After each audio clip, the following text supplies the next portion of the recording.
안녕하세요. 오늘은 중국은 왜 해상 민병대를 운영할까라는 소식을 전해드리도록 하겠습니다.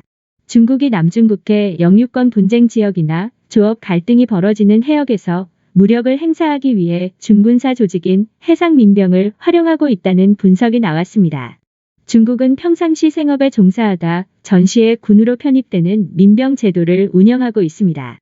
해상민병은 18에서 35세 어민들이 의무적으로 가입하게 돼 있으며 전체 민병 800만 명 중 3.7%인 30만 명 규모로 추정됩니다. 해상민병은 평소 생업에 종사하면서 훈련, 물자 운반, 해상 시위 등 군사적 활동을 수행하거나 해군 해경의 정보원 역할을 하는 것으로 알려져 있습니다. 중국은 최근 남중국해 등에서 영유권 분쟁과 조업 분쟁이 격화되고 있는 상황에서 타국적 선박을 제압하기 위한 수단으로 민병을 적극 활용하고 있는 것으로 보입니다. 2015년 10월 미 해군 소속 라세남이 남중국해에 인공섬 12L이 이내로 진입해 초계 작전을 수행하자 중국 어선단 수백 대가 달라붙어 이내 전술을 펼친 것으로 알려졌습니다. 2014년 5월에는 남중국해 파라셀곤도에서 중국 석유 시추선의 진입을 베트남 어선들이 방해하자 호위하던 중국 어선들이 베트남 어선들을 침몰시키기도 했습니다. 18에서 35세 어민들이 의무 가입되는 만큼 30만 명이라는 숫자는 사실상 무의미하며 남중국해 등 주변국과 이슈가 되는 곳에서 일부 해상민병들은 실질적인 위협이 되는 존재입니다. 어업에 종사하지 않고 전적으로 군사적 활동만 수행하는 선박도 있는 것으로 추정됩니다.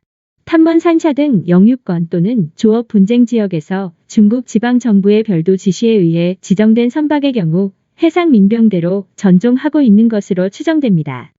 각국 정부와 외신들도 중국 해상민병이 정부의 보조금 지원을 받고 있으며 중화기로 무장한 선박도 적지 않아 사실상 군사조직과 마찬가지라는 지적을 내놓고 있습니다. 지난해 12월 남중국해에 등장한 중국 해상민병대의 경우 200여 척의 대형 트롤 어선으로 구성됐지만 일부만 조업할 뿐 대부분 특별한 움직임 없이 집단적으로 표류하는 모습을 보였습니다.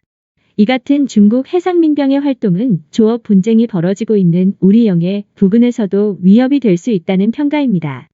우리 정부가 불법 조업 중국 어선을 단속할 때 일부 어선들은 진영을 형성해 집단 저항하는 등 지휘 선박의 지시에 따라 체계적으로 대응하는 모습을 보였습니다.